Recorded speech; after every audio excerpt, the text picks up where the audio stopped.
வணக்கம். நான் உங்கள் ஜோதிடாசான் வஜ்ரம் அருள்ராம். உறவுகளே, ஜோதிட அடிப்படை பயிற்சி வகுப்பில் இன்று பதிவு 13.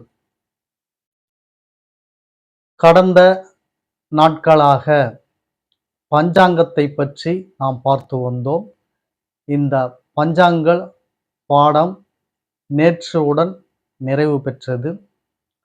அதாவது 5 அங்கங்களை கொண்ட பஞ்சாங்கத்தில் இடம்பெற்ற 5 அங்கங்கள் நிறைவேறியுள்ளது. பஞ்சாங்க பாடத்திட்டம் இன்னும் நிறைவேறவில்லை. பஞ்சாங்கத்தில் இந்த 5 அங்கங்கள் மிக முக்கியமானது என்பதனால் அதை முதலில் நாம் பார்த்துவிட்டோம். பஞ்சாங்கத்தில் பாடத்திட்டங்கள் இன்னும் நிறைய இருக்கிறது. அதை பற்றி ஒவ்வொன்றாக நாம் பார்க்க இருக்கிறோம். சரி, இன்று நாம் என்ன பார்க்கிறோம் என்று பார்த்தோம் என்றால், ராசி மண்டலம். ராசி மண்டலம் என்றால் என்ன என்பதை பற்றி ஏற்கனவே நான் உங்களுக்கு ஓரளவு சொல்லியிருப்பேன். நீங்களும் அதை சமத்தாக புரிந்திருப்பீர்கள், மனனம் செய்து வைத்திருப்பீர்கள் என்று நம்புகிறேன். இந்த ராசி மண்டலங்கள் மேஷம் முதல் மீனம் வரை 12 ராசிகளை கொண்டது ராசி மண்டலம் என்று சொல்வார்கள். அது ஜாதக நோட்டை நீங்கள் பார்த்தீர்கள் என்றால் ராசி சக்கரம், ராசி மண்டலம், ராசி வீடு இப்படியெல்லாம் அதற்கு பெயர் தந்திருப்பார்கள். ஒன்று ராசி மண்டலம், மற்றொன்று நவாம்ச மண்டலம், நவாம்ச வீடு இப்படியெல்லாம் போட்டிருப்பார்கள். ஒரு ஜாதகத்திற்கு 2 ராசிகள் இருக்கும். முதலில் ராசி, அடுத்தது நவாம்ச ராசி. இவை ஒரு ஜாதகத்திற்கு இன்றியமையாதவை, முக்கியத்துவம் வாய்ந்தவை என்பதை நீங்கள் நன்கு புரிந்து கொள்ள வேண்டும். இந்த ஜாதகத்தை இடம்பெறக்கூடிய ராசிகளை பற்றி தான், ராசி மண்டலத்தை பற்றி தான் இந்த பதிவில் நாம் முழுவதும் பார்க்க போகிறோம். பதிவுக்குள் செல்வதற்கு முன்னால் உறவுகளே, புதிதாக மாணவர்கள் இருந்தீர்கள் என்றால், புதிய உறவுகளே, உங்களுக்கு ஒரு வார்த்தை. நீங்கள் உங்களது உறவுகள், சொந்தங்கள், நண்பர்கள், அக்கம் பக்கத்தில் உள்ளவர்கள் அத்துணை பேர்களிடமும் நமது சேனலை எடுத்துச் சொல்லி அவர்களையும் சப்ஸ்கிரைப் செய்ய சொல்லுங்கள். காரணம், நாம் ஸ்ரீ ஜெயகௌரி ஜோதிடாலய நிறுவனம் ஒன்றை நடத்தி கொண்டு வருகிறோம். அந்த நிறுவனத்தின் வழியாக இல்லாதவர்களுக்கும் இயலாதவர்களுக்கும் ஏழை எளியவர்களுக்கும் நம்மால் முடிந்த உதவிகளை செய்து கொண்டு வருகிறோம். மேலும் ஆலய பணிகளிலும் நாம் ஈடுபட்டு கொண்டு வருகிறோம். இறை தொண்டு என்று சொல்லக்கூடிய ஹோமம் வளர்ப்பது, வேள்வி வளர்ப்பது, இது போன்ற நற்காரியங்களும் நாம் செய்து கொண்டு வருகிறோம். நாம் செய்யக்கூடிய இந்த செயல்களினால் கிடைக்கப்பெறும் அத்துணை புண்ணியங்களும் நீங்கள் நமது சேனலை சப்ஸ்கிரைப் செய்வதின் வழியாக நமது குடும்பத்தில் ஓர் அங்கத்தினராகி விடுகிறீர்கள். எனவே உங்களுக்கும் அந்த புண்ணியங்கள் உங்களுக்கும் உங்கள் குடும்பத்தாருக்கும் கிடைக்க வேண்டும் என்ற எண்ணத்தில் தான் அவ்வாறு சொல்கிறேன். கட்டாயம் கிடைக்கும். இதில் எந்தவித மாற்று கருத்து வேண்டாம் உறவுகளே. எனவே நீங்கள் உங்களது சொந்த பந்தங்கள் எல்லோரிடத்திலும் சொல்லி அவர்களை சப்ஸ்கிரைப் செய்ய சொல்லுங்கள். முதலில் பார்த்து கொண்டு இருக்கக்கூடிய நீங்கள் நமது சேனலை சப்ஸ்கிரைப் செய்யுங்கள். அருகில் இருக்கக்கூடிய பெல் பட்டனை ப்ரெஸ் பண்ணிக்கோங்க. லைக் பண்ணுங்க, ஷேர் பண்ணுங்க. இப்போ பதிவுக்குள்ள போகலாம் வாங்க உறவுகளே.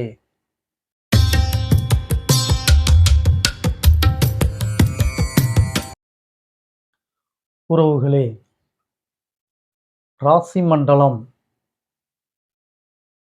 நான் கடந்த பாட பகுதியில் உங்களுக்கு ஓரளவு அதை நடத்தியிருப்பேன்.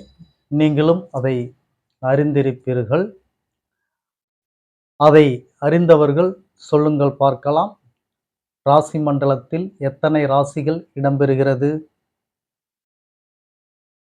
தெரிந்தவர்கள் கமெண்ட்ல சொல்லுங்க. ராசி மண்டலத்தில் எத்தனை ராசிகள் இடம்பெறுகிறது என்று. முடிந்தால் ராசிகளின் பெயர்களையும் சொல்லுங்கள். தவறில்லை. நீங்கள் சிறந்த ஜோதிடர். ஆர்வமுள்ளவர்களுக்கு மட்டுமே முதலிடம். இறைபக்தி, குரு பக்தி உள்ளவர்களுக்கு மட்டுமே கலை பலிதமாகும். அவர்களே சிறந்த மாணக்கர் ஆவார். அவரே புகழுக்கும் செல்வத்துக்கும் சொந்தக்காரர் ஆவார். இவையெல்லாம் நடக்கும் உறுதி, உண்மை. ஆர்வமுடன் நீங்கள் பாடம் பயின்றீர்கள் என்றால் குரு பக்தி, இறைபக்தி வேண்டும். ஆசான் சொல்வதை கேட்க வேண்டும். என்னென்ன பாடத்திட்டம் தருகிறாரோ, எப்படி அதை செய்ய வேண்டும் என்று சொல்கிறாரோ அதை முழுவதும் கடைபிடிக்க வேண்டும். இவை யார் யார் செய்கிறார்களோ அவர்களே சிறந்த ஜோதிடர்கள் மட்டுமல்ல, சிறந்த மனிதர்களாகவும் அவர் வருவார்கள். இதில் எந்த விதமான சந்தேகமோ மாற்று கருத்தோ வேண்டாம் உங்களுக்கு உறவுகளே. சரி, இந்த ராசி மண்டலத்தில் மேஷம் முதல் மீனம் வரை இடம்பெறக்கூடிய ராசிகள் 12. அதில் முதலாவது ராசியாக மேஷம், ரிஷபம், மிதுனம், கடகம், சிம்மம், கன்னி, துலாம், விருச்சிகம், தனுசு, மகரம், கும்பம், மீனம் 12 ராசிகள். இந்த 12 ராசிகளில் முதலாவது ராசியாக வரக்கூடியது மேச ராசி. இந்த மேச ராசியில் இருந்துதான் ராசி மண்டலம் துவங்குகிறது. முடியும் பொழுது மீன ராசியில் முடிகிறது. அதாவது 0 பாகை 0 டிகிரி ஆரம்பிப்பது மேஷ ராசியில், 360 டிகிரி முடிவது மீன ராசியில்.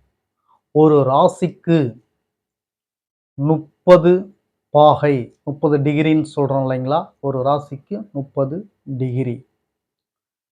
மேஷம் முதல் 0 டிகிரியிலிருந்து 30 டிகிரி வரை அடங்கியுள்ள அத்தனை அளவுகளுக்கும் சொந்தக்காரர் மேசராசிக்காரர் தான். 0லிருந்து 3.20 டிகிரி. இப்படி இந்த 3.20 டிகிரி என்பது ஒரு நட்சத்திரத்தின் பாதத்தின் அளவு என்று சொல்லியிருந்தேன். ஆனால் நாம் பார்ப்பது ராசிகளை பற்றி. 0 டிகிரி முதல் 30 டிகிரி வரை அளவு கொண்ட ஒரு ராசி மேசராசி. அதேபோல் 30லிருந்து 60 டிகிரி வரை அளவு கொண்ட ராசி ரிஷபராசி. 60 முதல் 90 அளவு கொண்ட ராசி மிதுன ராசி.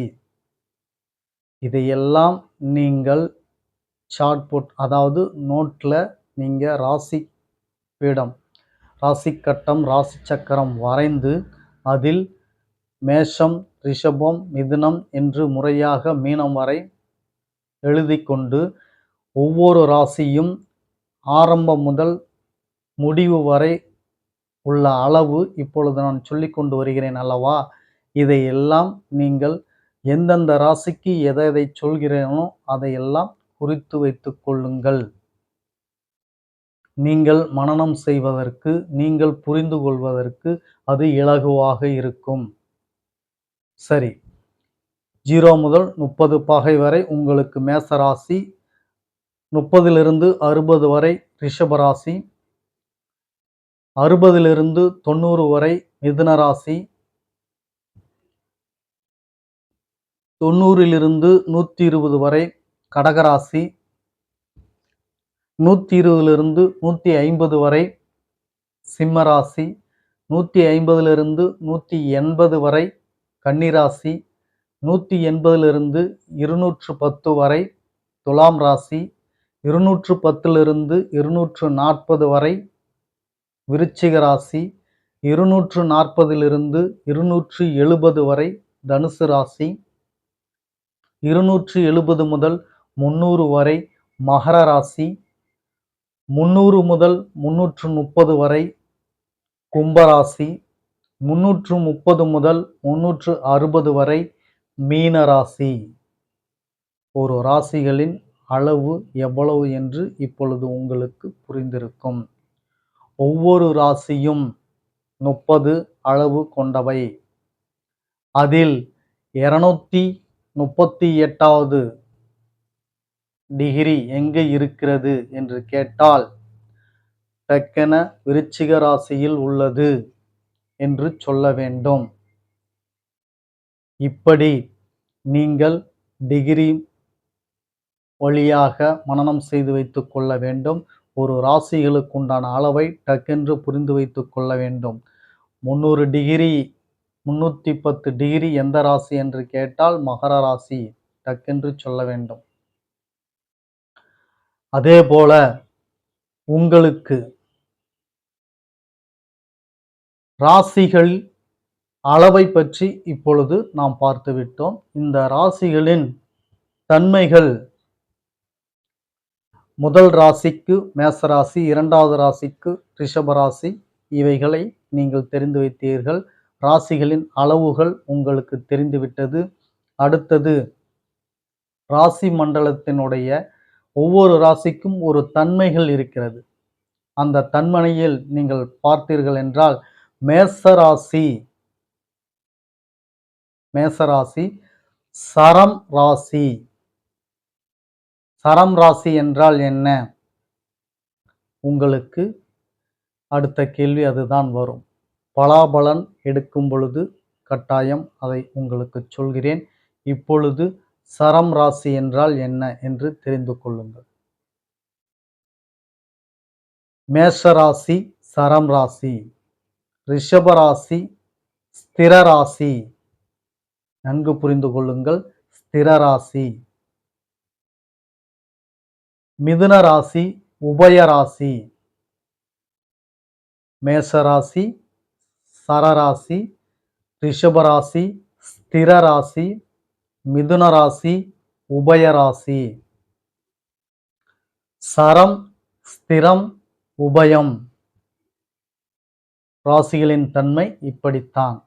அடுத்து மீண்டும் கடகராசி சரராசி, சிம்மராசி ஸ்திர ராசி, கன்னிராசி உபயராசி, துலாம் ராசி சரராசி, விருச்சிக ராசி ஸ்திர ராசி, தனுசு ராசி உபயராசி, மகர ராசி சரராசி, கும்பராசி ஸ்திர ராசி, மீனராசி உபயராசி. உங்களுக்கு நன்கு புரிந்திருக்கும் என்று நினைக்கிறேன். ராசிகளின் தன்மைகள். மேசராசி என்ன ராசி என்று கேட்டால் சரராசி என்று டக்கென்று சொல்ல வேண்டும். மகர ராசி என்ன ராசி என்று கேட்டால் சரராசி என்று டக்கென்று சொல்ல வேண்டும். மிதுன ராசி என்ன ராசி என்று கேட்டால் உபயராசி என்று சொல்ல வேண்டும். விருச்சிக ராசி என்ன ராசி என்று கேட்டால் ஸ்திர ராசி என்று சீக்கிரம் சொல்ல வேண்டும். அந்த அளவிற்கு நீங்கள் மனனம் செய்து வைத்துக் கொள்ள வேண்டும். சரி, அடுத்தது மேஷராசி நீர். மேசராசி நெருப்பு ராசி. இதெல்லாம் ராசிகளுடைய தன்மைகள் தெரிந்து கொள்ளுங்கள். மேசராசி நெருப்பு ராசி. ரிஷபராசி நிலராசி, மிதுன ராசி காற்று ராசி, கடகராசி நீர் ராசி, சிம்ம ராசி நெருப்பு ராசி, கன்னிராசி நிலராசி, விருச்சிக ராசி காற்று ராசி,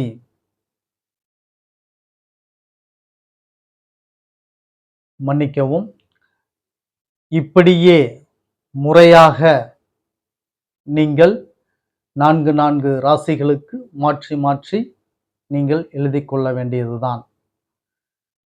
நெருப்பு. இப்படி நீங்கள் எழுதிக் கொள்ளுங்கள். இன்னும் உங்களுக்கு சுலபமாக இருக்கும். மீனம் நீர் ராசி, மேஷம் நெருப்பு ராசி, ரிஷபம் நிலராசி, மிதுனம் காற்று ராசி. அடுத்து மீண்டும் கடகம் நீர் ராசி, சிம்மம் நெருப்பு ராசி, கன்னி நிலராசி, துலாம் காற்று ராசி, விருச்சிகம் நீர் ராசி, தனுசு நெருப்பு ராசி, மகரம் நிலராசி, கும்பம் காற்று ராசி. முடிந்துவிட்டது. இப்படி நீங்கள் 4 ராசிகளாக ரொட்டீனாக எழுதி கொண்டீர்கள் என்றால் உங்களுக்கு எளிமையாக புரிந்துவிடும்.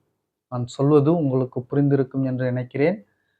உறவுகளே, ராசிகளின் தன்மையை நாம் பார்த்து கொண்டிருக்கிறோம். இந்த ராசிகளினுடைய தன்மைகளை நீங்கள் மனனம் செய்து வைத்து கொண்டால்தான் பலாபலன் எடுப்பதற்கு உங்களுக்கு எளிமையாக இருக்கும் என்று சொல்லிக்கொண்டு இதனுடைய தொடர்ச்சியை நாளை பார்ப்போம். மீண்டும் அடுத்த பதிவில் சந்திக்கும் வரை உங்களுக்கு நன்றி, வணக்கம் சொல்லிக்கிறேன் உறவுகளே.